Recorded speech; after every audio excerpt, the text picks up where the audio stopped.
Welcome to another exciting episode of Musa and Show. Here is what we have today. The DA wanted to collapse this country in terms of making sure that we don't have a budget. Izolo ntambama kuphume i-court verdict okuyisinqumo senkantolo mayelana necala belifakwe i-EFF kanye ne-DA odabeni lwe-VAT ukuthi ayilandelwanga iprocess kahle ukuze kuphasiswe i-fiscal framework le yayine-VAT. Ziningi izinto ezikhulunyiwe kule viki eledlule njengokuthi i-ANC inele yabona icala libe enkantolo amathuba ukuthi bangalwina amancane. Wavela uminister wamemeza ukuthi cha i-VAT ayisezukhuphwa ngomhla ka-1. Babiza ama-political parties badlala ngawo bathi ayiwenza ukuthi i-VAT ingabi sakhuphuka ngoba kunama-recommendation kodwa i-EFF izolo isikhiphele i-statement se-affidavit ebhalwe uminister echaza ukuthi cha yena ubengenanhloso yokuthi i-VAT ayihlehlise. Ubengenayo leyo nhloso, wabonile nama-recommendations ama-political parties kodwa-ke uthe mayibhekisisa wabona ukuthi le mali ayifunayo aweza ukuyiletha ngokushesha ngakho ibizoqhubeka nokukhuphuka i-VAT. I-VAT ibihlela ukuthi izoba u-0.5% this year, then ngonyaka ozayo ibe u-0.5% ezogcina isibe ku-16%. Kodwa ngenxa yalesinqumo esiphumile ukuthi i-fiscal framework isibekwe aside ayisasebenzi, okusho ukuthi iSouth Africa nje ayina budget. Kune-statement esikhishwe iParliament, uSpeaker weParliament asikhiphile asibhalele o-Chief Whip nama-party members. Sizosibheka la sisifunde emveni kwaso mhlambe socapha noSinawo Thambo achaza ukuthi kwenzakalani ngoba phela yibona abafaka icala lapha enkantolo. Asiyincome kakhulu i-DA kanye ne-EFF ngegxathu nje abalithathile lokuthi baye enkantolo bawuphikisana nalesinqumo esenzeka. Thina esike sayilandela-ke kusuka ngosuku le-Portfolio Committee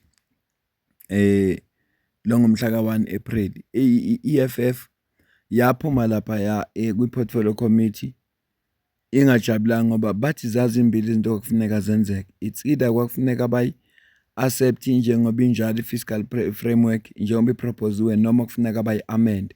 Kodwa i-committee lakhetha ukuyi-accepta kanye nama-recommendations.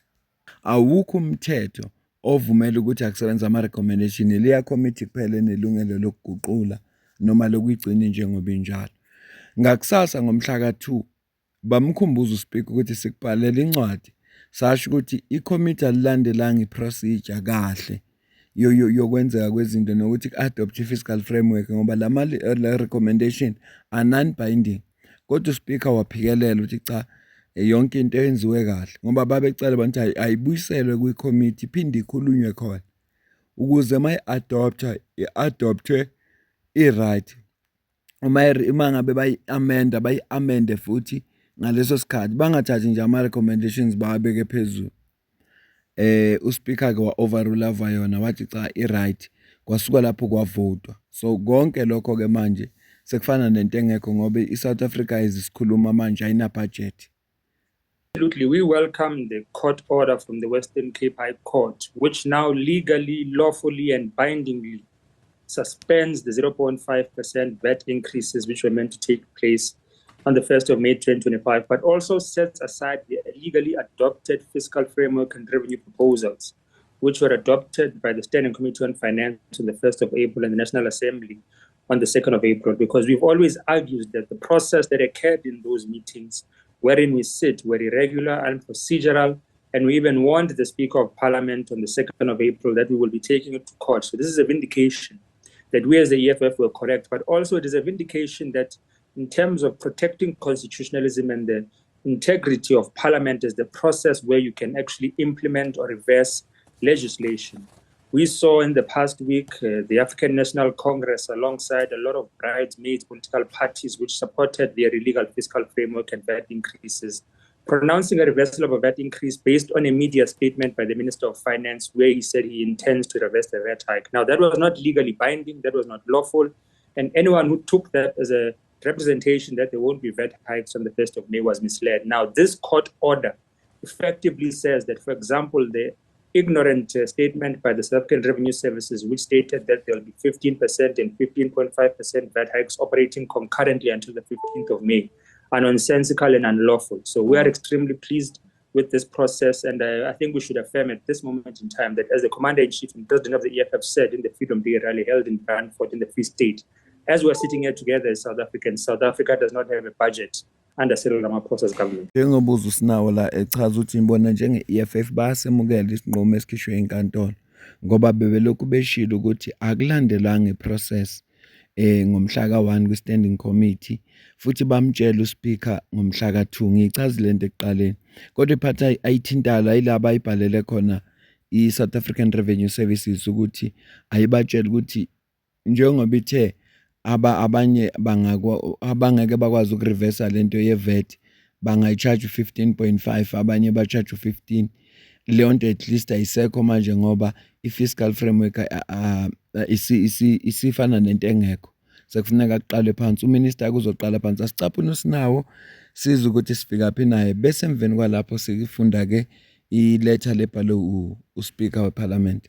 The conversation occurred in the sense that the Minister of Finance outlines in his papers that he has been swayed by recent developments as it relates to the fiscal framework and revenue proposals and the VAT increases, and that he sees that he did not have the necessary political support to proceed with the VAT hikes. Now, that lack of necessary political support, he says he came to that realization on the 21st of April, because before that, he was of the belief that there was sufficient support in the National Assembly for those VAT hikes. And that sufficient support, he drew that conclusion from the fact that he had a support for his fiscal framework, which contained those 0.5% increases from political parties such as Action SA, Build One South Africa of Mmusi Maimane, Rise Mzansi of Songezo Zibi, amongst many other political parties. And it was the court processes last week where Advocate Ncukai Tobi demolished the arguments of the Minister of Finance and of Parliament, which has swayed his opinion. So there's been no conversation of settlement up until today when the Western Cape High Court judges called us into court, and that is where this resolution is coming from. But the affidavit by the Minister of Finance, which is supplied as a supplementary affidavit this afternoon to the Western Cape High Court, is quite telling in two ways, Naledi. It states that the Minister of Finance intended to implement the 0.5% VAT increases on the 1st of May, despite the proposals he received from political parties. And we were misled this week by some political parties that there's a reversal of the VAT hike as a result of engagements with the minister. The minister has rubbished those claims. The Minister of Finance has said that those proposals were not sufficient and he intended to proceed with the VAT increases. So the critical importance of this court judgment can never be overlooked. It is the only legitimate process which has stopped the VAT hikes on the 1st of May. And I think South Africans should begin to appreciate that. The consequences of this are that we and the Democratic Alliance had in the Standing Committee on Finance proposed amendments to the fiscal framework where the Minister of Finance was able to would have been able to consider them over a period of 2 days, as according to the Money Bills Amendment Act. Now, these political parties voted against those amendments and those proposals by us in the Standing Committee on Finance and proceeded to do some unprocedural and illegal adoption of the fiscal framework there. And they said they were doing this because they intended to save South Africa from not having a budget. The consequences of the actions of the African National Congress, of BOSA, of Action SA, of Rise Mzansi now, are that South Africa doesn't have a budget because they tried to pass a fiscal framework illegally. So we are here today in a crisis of a nation without a budget because of the incompetence of the ANC and the illegality that was supported by Herman Mashaba, by Mmusi Maimane, by Songezo Zibi, by Gayton Mackenzie, by Mzwanele Nyonso of the PAC, and by Hanif Hendricks of Al Jama. These political parties must be remembered as having thrown South Africa into a fiscal crisis, and they must be condemned by history for that. Yeah. Asimbambe usinawo la sizobuye siqhubeke mhlambe kwenye video asimbambe la kodwa kubalekile akushilo ukuthi iSouth Africa njengoba sikhuluma ayina budget kanti mawukhumbula inkulumo kaHerman Mashaba ekhuluma neNewsroom Africa wathi bathathe lesinqumo ngoba bengafuni kufezeka inhloso yeDA ngoba uma ngabe kulandele kufezeka inhloso yeDA South Africa izokuba na budget cela uzwe la. Well, it's not only the ANC agreeing with us. This report was passed democratically in the Finance Committee meeting on Tuesday was passed by Parliament on Wednesday. And what we as Action SA wanted to avoid, because we're patriots, we love this country. The DA wanted to collapse this country in terms of making sure that we don't have a budget. Because what they were proposing with the ANC over the last month or so was insults and coming out with unrelated budget conditions to the ANC. That's when the ANC approached us.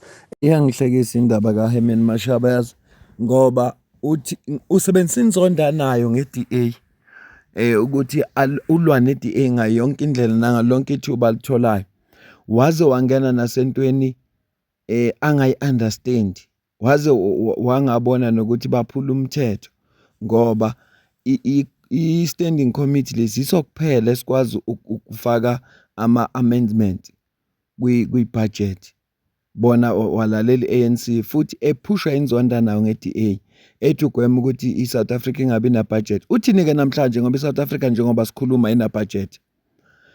Ubani kongcono phakathi kwakhe neDA ngoba iSouth Africa njengoba sikhuluma ina-budget?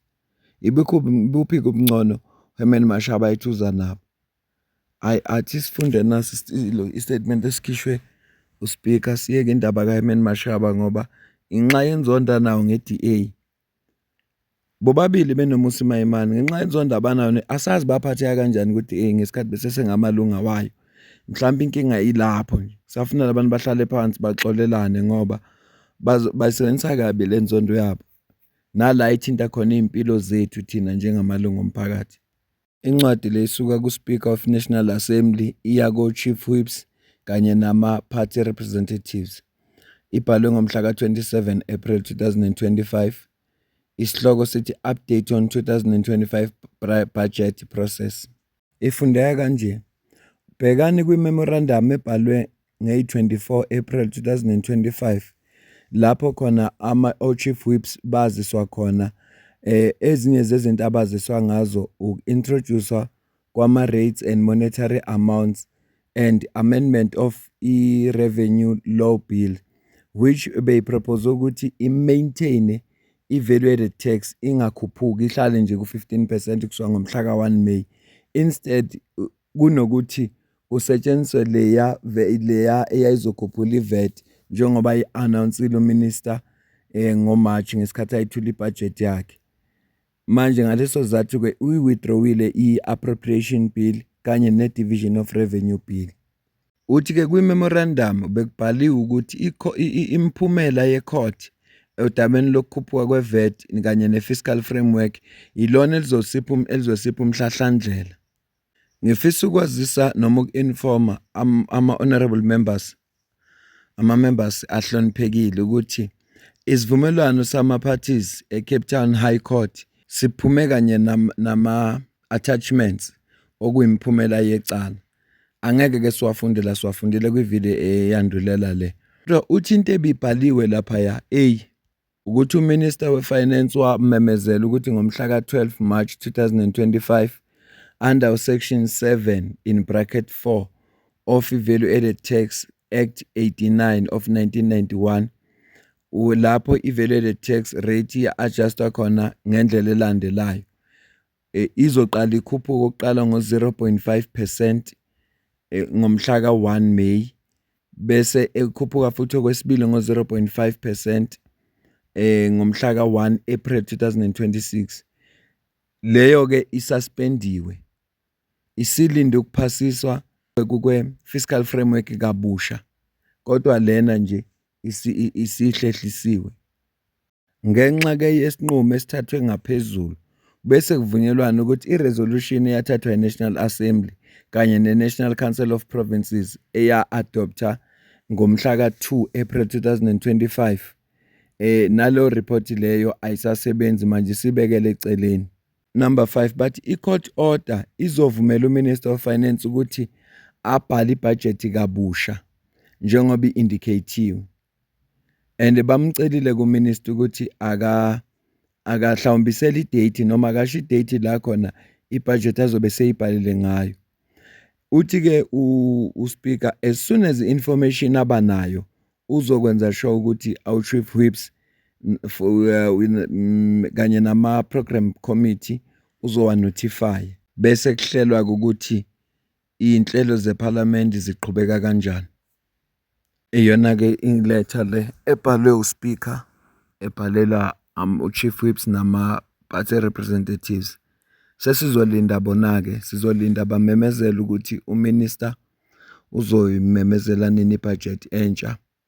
Uma seqede lapho iphinde ibuyele ku-standing committee. Eyobe futhi standing committee ikhetha ukuthi iyayi-amenda noma iyayemukela. Kodwa-ke akavinjiwe uMinister ukuthi angaphinda ayipropose indaba ye-VAT. Akavinjiwe. Ngoba isinqumo lesi asishongo ukuthi i-VAT ayingabi bi-coastal. Isinqumo sithe i-procedure ayilandelwanga kahle. So uMinister sengaphinda futhi ayibhale i-proposal yakhe ibe nayo i-VAT ukuthi ufuna ukuthi ikhuphuke. Bese ke i-standing committee uma ngabe siyemukela njengoba injalo siyobe siyemukela. Uma ngabe si-amendile siyobe si-amendile. Bese kuyina idlulele eParliament. Ifika iParliament livote based on i-fiscal framework eyobe iphuma kwi-committee. Mase seyivotiwe noma yini ke yobe ivotelwe lapho iyobe isiba impumelelo. Ngiyacabanga lokho kucacile ukuthi uMinister akanqatshelwe ukuthi makafuna ukukhuphula i-VAT angayikhuphuli. Kodwa nalapha abasho ukuthi ube wrong ukukhuphula i-VAT. Kodwa into ekhulunywa ukuthi akulandelanga i-process. Sizolinda ke yena uMinister. Ngenzela ukuthi uma kungase kwenzeke asazi noma kuzokwenzeka na. Ayipropose indaba yokukhuphuka kwe-VAT ningathuki. Ngiyabonga kakhulu.